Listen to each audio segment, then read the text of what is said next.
Мої вітання. Фільм «Меню» 2022 року режисера Марка Майлода – це трилер із гострою соціальною сатирою, де кулінарія постає мистецтвом і зброєю. Молодий гурман Тайлер, зіграв Ніколас Голд, запрошує свою супутницю Марго, Аня Тейлор-Джой, на ексклюзивну вечерю в ресторан на бог знає якому острові подалі від усіх, де шеф-кухар Словік у виконанні Рейфа Файнса. Так, це той, що Волдеморта зіграв, але я вас прошу, жарти жартами, актор відпадний. І от цей шеф готує щось більше, ніж просто їжу. Фільм грає на темах елітизму, споживацтва та межі між мистецтвом і божевіллям. Стиль та задумка роблять простий концепт меню справжнім делікатесом для любителів психологічного трилера. Бюджет $30 мільйонів, касові збори 79,6 мільйона, IMDb 7,2 з 10, Rotten Tomatoes 88 критики, 76 глядачі. Цифри, як завжди, орієнтовні. Давайте ви протиснете лайк і підписку, щоб я міг розвиватися, бо багато хто це, на жаль, забуває зробити. Дякую загадковому незнайомцю за донат. Якщо ти дивишся, я дуже вдячний. Справді, підтримати канал можна за посиланням в описі. Приємного, пані та панове.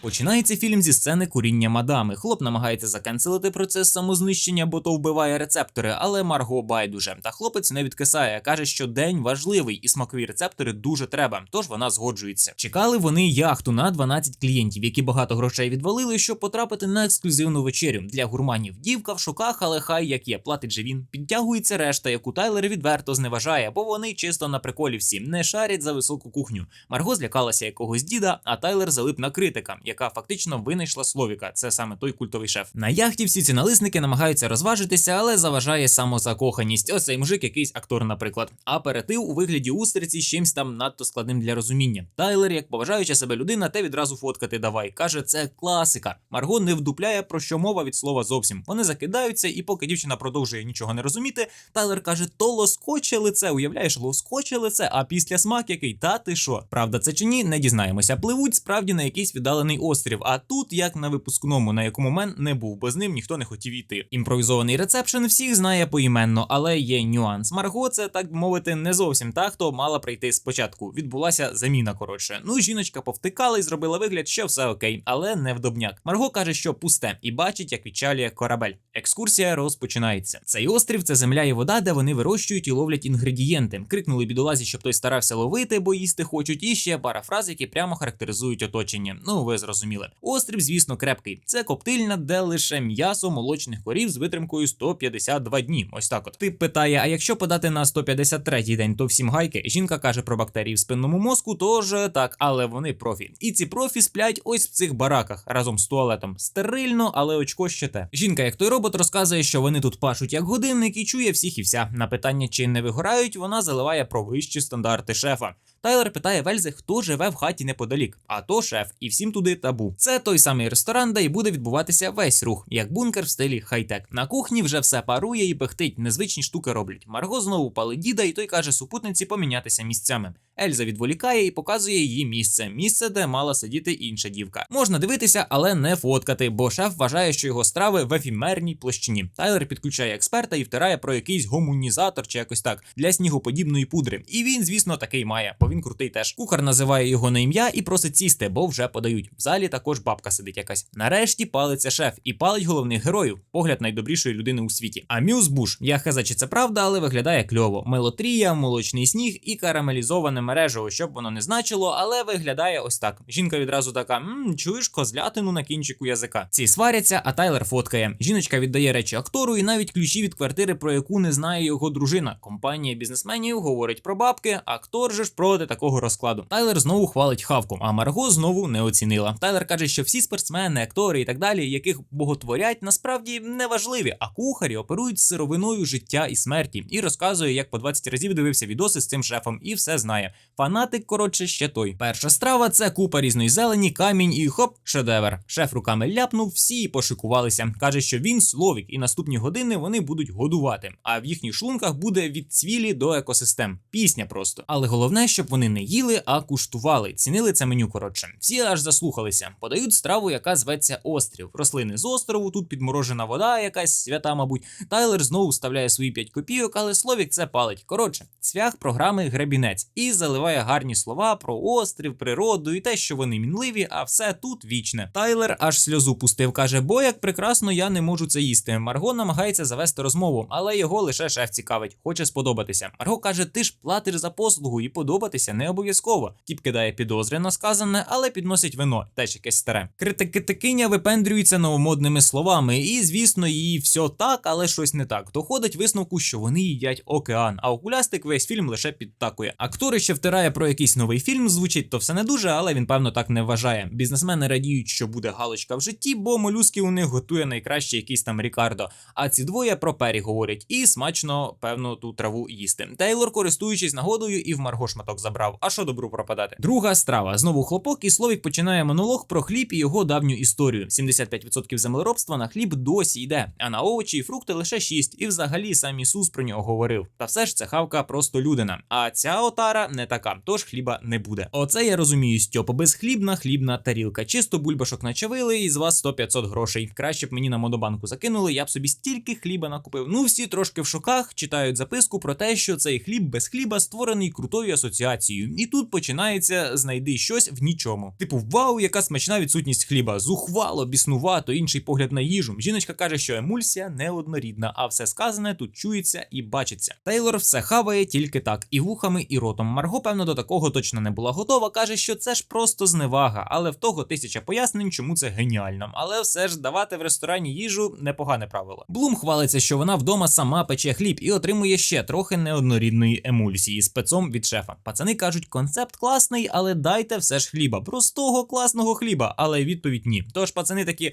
ох, не хотілося б даватися до цього, але ви знаєте, хто ми. Ну, вона то знає, хто вони, на кого працюють, а не з ким. Коротше, ні, значить ні. І шепче йому на вухо, що з'їси менше, ніж хочеш, але більше, ніж заслуговуєш. Марго цю ригню їсти не буде, тож Тайлер знову хоче виділитися, і в нього це чудово виходить. Словік прибігає і каже, не торкнулася їжі. Але їжі тут немає, каже Марго. Але вона є, каже Словік. Та просто натовктися, боїться раніше, ніж то треба. Але розмір порцій врахований, тож їж. Але він же сам сказав не їсти, пам'ятаєте? Коротше, сама вона вирішить, що і коли їсти. Шеф підійшов до бабуськи, обідала. Третя страва вже схожа на страву. Знову лиє вино зі смаком прілої коняк. Ой, я перепрошую, туги та жалю. Жіночка помічає, що Марго на них постійно зиркає. Тримаю в курсі, в цієї посада заступник менеджера з розвитку. Вона буде допомагати розвивати. Щоправда, сама не знає. Але це ще одна причина, чому вона йде від нього. Так, наступна страва – це спогади, каже Словік. Підходить до мами, це його мама, і розповідає, як у 7 років на тако день п'яний батько душив матір, тож йому довелося всадити кухонні ножиці прямо в ногу. Якби не молоді помилки, всадив би в горлянку. Хеппі енд. Всі знову намагаються в цьому дурдомі знайти долю адекватності. Це курячі стегна і тортілья. Авторська штука лишилася спочатку. Як каже міс Блум, вона зробила йому ім'я, але як саме він не знає. Коротше, оскільки вони не стоять на місці, тож нанесли лазерне гравіювання, щоб в усіх пробудилися спогади. І погнали в критики тикині, рестики, які через її рецензії закрилися, в цих фотки ключових подій життя, а в Тайлера те, як він завжди робить фотки.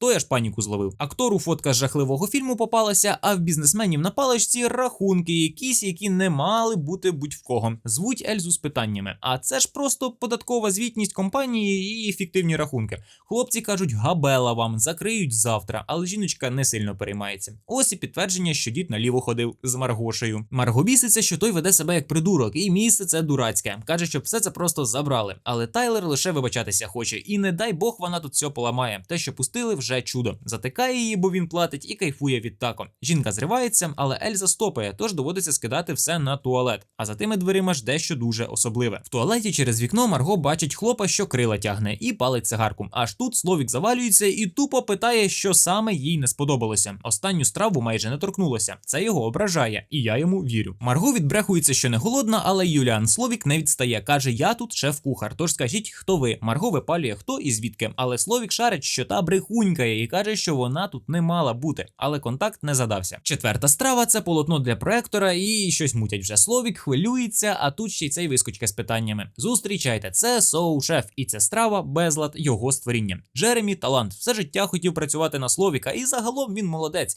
але не геніальний і не буде ним ніколи, з чим мужик згодний. І красиво розказує, що його життя схоже на його, але якби ти намагався бути ідеальним, все одно в тобі буде прокидатися безлад, бо ти віддаєш життя, щоб задовольнити незнайомих людей, цілує бідолагу і під завісу презентує страву, сенс якої в самовипаленні соу-шефа. Всі вахує, але бабка сидиться, страва готується, це елемент шоу, за який вони платять, ось всі сідайте, тіло забирають і в цьому сюрі виносять ще одне їдло. Овочі на пару, смажене філе, картопляний конфітюр. Словік кричить, щоб їли і відчалює готувати п'яту страву. Марго в шоці, але персонал навколо як запрограмований. Дід каже, що вони йдуть, але катера нема, мобілки не працюють, гелікоптерів не буде. Дід бекає, що все бере в свою руку і на все здатний. Ельза питає, в яку саме руку він все бере. І поки той не вдупляє, до чого вона, за 3 секунди мінус безіменний з каблучкою. Пердід зрадник. Одному Тайлеру пожерти. Словік каже, що це теж частина меню, але всі допирають, де правда. Розкривається, що цей тіп через те, що козел, і він це знає, вигадав своє знайомство з Словіком і порішати не зможе. Обручку не загубіть. Лум через свою високомірність дійшла теорії, що взагалі вся ця вистава чисто заради них, а хавка дійсно смачна. Окулястик хвалить акторську гру, каблук. Шеф запрошує Марго на кухню, чисто в дамках, каже, хто вона така, і що все меню сплановане, і що її в цьому плані немає, від чого все псується, бо треба знати, куди її садити, туди чи сюди. Жінка питає, чи тоді залишиться вона в живих, але сьогодні загинуть всі. Питання, по яку сторону барикад. Дає їй таймер на 15 хвилин, і та в сльозах хріначить ляпаса Додіку, але той хоч би що питає, яка була екскурсія, і біситься, чому вона, а не він. Ось і чай, нейтралізатор смаку. Чуваки тим часом вже на всю будують план втечі. Ножами битися, як у кіно, або побігти бити броньоване вікно. Стапе, історію про чай треба послухати. Словік каже, що він діє як бальзам, щоб вислухати гірку правду, і питає, чи є в когось питання. В Тайлера є. Чи бергамот це. Та нагальне це, що в біса тут відбувається. А Словік їм, що ви дегустаційна концепція. І накидається на Блум та її посіпаку, яка думає, що завдяки ній він такий успішний. Але це він задовольнив її его, особисто запросивши, не більше. І ще трохи неоднорідної емульсії. У Марго ж 10 хвилин лишилося. Шеф питає в стареньких, скільки разів вони їли тут. А ті не згадають 5, 6, але 11. Це при тому, що для більшості сюди хоч раз потрапити вже чудо. І звісно, старий не пам'ятає жодної страви за 11 довбаних разів. Жіночка йому окуня нашептала, але то був палтус плямистий, нездара така. І для нього це важливо, як тому, хто творить шедеври. Його робота сягнула такої планки, що доступна тільки їм, а саме такі, як вони, це і не цінять. Їх не можна задовольнити, як не намагайся. Мужик кидає, що цей бізнес насправді ж не його, на що Словік підтверджує це, бо дійсно можна вважати, що ним володіє Даг Верік, спонсор, але є нюанс. Тепер він володіє Дагом. Ось і крила знадобилися. Хлопці панікують, кричать, каже, цифру, заплатимо і з кінцями, але це не зупинити. Один тікає та хоч би під ноги дивився, а Словік зі злостю та обідою замовляє падіння Янгола. І поки всі в шоках, Словік насолоджується прийдешньою тишею і тим, що він вільний. І Тайлер теж трохи. В Марго вийшов час, тож го в кабінет діла вирішувати. Дівчина трохи боїться, каже, що їй тут не місце, що він видатний і все таке, але це все трендець. А він заперечує її слова, тож вона така, ну окей, в принципі не видатний, легко піддається, коротше. Але потім просто посилає. І Словік нарешті розказує, що бачить таких, як вони, сферу послуг, і питає про того діда, чим він її так вибісив, бо це в сфері послуг нелегко. Коротше, він наказував їй дивить в очі, казати, що він класний, і що вона його донька, поки сам пісюна дьоргав. Романтик. Та Словік шарить, хто такий поганий клієнт, тож можна було і без деталей. І вони сходяться в тому, що їм свою роботу було робити цікаво колись, не зараз. Тож вони йдуть всім казати, що час подихати свіжим повітрям, а бабка бухає. Вигнали отару на вулицю і позвали ще одного соу-шефа. Та каже, що 3 роки тому Словік хотів шпекнути її 2 рази. І 2 рази отримував відмову. Але не звільнив, а 8 місяців ігнорував, бо він бляха зірка. І наступна страва зветься примха боса. Заключається в штрикнутих ножицях в ногу. Згодний, незвичайно. Він вибачається і каже, що чоловікам є 45 секунд фори втекти. Далі персонал спробує впіймати їх. Тож всі баришнів своїх покидали і навтьоки. Лише Тайлер не спішить, але правила є правила. Дівок назад в рестик, а персонал на ловлю. Примха боса виглядає ось так насправді. Данжененський краб, сироватка ферментованого йогурта, сушена уль, для чого я це все перечисляю. Дівич вечір, на якому вічно знайдеться та, яка буде потякати багато. Критики такиня. Соушеф каже, що раніше для неї це багато чого значило, але в моменті розревілася. Тож всі теж давай піддакувати, типу вона така класна, дуже смачно, хоча навіть неправильно називають компоненти. У чуваків тим часом голодні ігри. А жіночка розкусила, що Марго знає її чоловіка. Гірка правда. Чорненька питає, чи правда, що помруть сьогодні. І звісно так, бо інакше не спрацює меню. Блум каже, бляха, та тобі ж треба заклад відкривати, я допоможу. Але помирати при цьому не можна. Але взагалі-то померти це якраз її ідея. Тайлер лише підглядає. Інших потроху виловили. Навіть цього з курятника. Добре, що хоч приздали. Марго зізнається, що що її звати Ерін, і водять решту бідолах. Актор з Чорною зізнаються у всіх гріхах, і що той понтується постійно, і що та гроші крала в нього, і що він знає, і що вона знає, що він знає. Коротше, гори сарай, гори і хата. Словік каже, далі не йдем, бо є проблема. Ось цей кадр. Коротше, він чітко чув, що вони тут всі помруть, і привів цю Марго, бо попередня з ним порвала, а на одну людину не бронюють. Тож дівчина зривається від злості. А Словік розкриває карти, що 8 місяців тіп все знав, і що він же не такий, як всі. Он знає, що таке гуманізатор і бергамот впізнав. Ну просто пісня, кухар, а кухарю місце на кухні. Одягають, хвалять, навіть бабка, ну мрія, ще й ім'я сам шеф написав і каже: готуйте. Починається клоунада, де всі дивляться, як готує Тайлер, чувак, який все знає. Ну а знає насправді він паскудно. Йому все, що треба, дають, але Словік тупо гонить самозванця. Страва готова і навіть без гуманізатора. Словік куштує це і, звісно, це дуже погано. Називається шняга від Тайлера. Він каже хлопу, що через таких, як він, з їх мистецтва зникла загадка і щось шепнув, певно, не найкраще. Зате Ерін тепер вільна.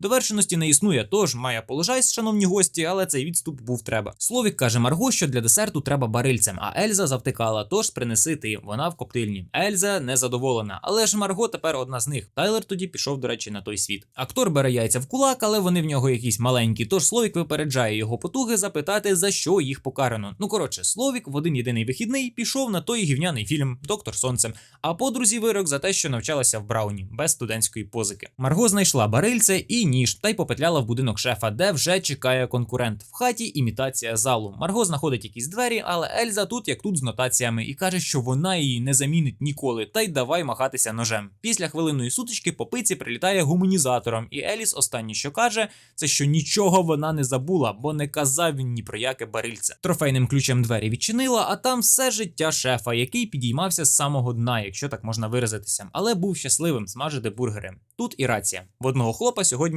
ще й день народження на додачу. Марго барило підкотила і в кровині вся сіла, після чого Словік каже їй, що він все життя був монстром і шльондрою, але сьогодні він щирий і каже, що руки вже не відчувають болі, його вже ніщо не ранить. Цитату Лютера Кінга перериває гудок човна, тож всі швидко прибирають безлад, як вміють, і Словік каже, що якщо пискнуть, то помре невинний. Ось і невинний. Задає пару стандартних питань, всі побиті, що страшне, але ніхто особливо не реагує. В акторі пізнає актора і просить автограф. Каже, класне кіно, доктор Сонце. Ну а замість автографа там допоможіть. Тож він пістолет хоп і лякає. Всі, звісно, що стадом кидаються, звинувачують Словіка, тож він його на коліна ставить, і поки всі радіють, підпалює свічку бутафорним пістолетом. Кльовий момент, який обливає лайном всіх присутніх без лайна. Словік розчарований в Марго, а страва готується. Але тут в голову Марго приходить геніальний план. Вона плескає і каже, що хоче поскаржитися. Ось це так поворот, але треба вислухати. По-перше, їжа позбавлена радості. Інтелектуальний екзорцизм без любові. І використовуючи побачене в кімнаті, каже, що він готує з одержимістю, а не з любов'ю. Він не досягнув своєї головної мети. До того ж, вона досі голодна. І ультує проханням приготувати чизбургер, але справжній. І він обіцяє зробити перший чизбургер, на який її батьки нашкребли грошей за 9,95.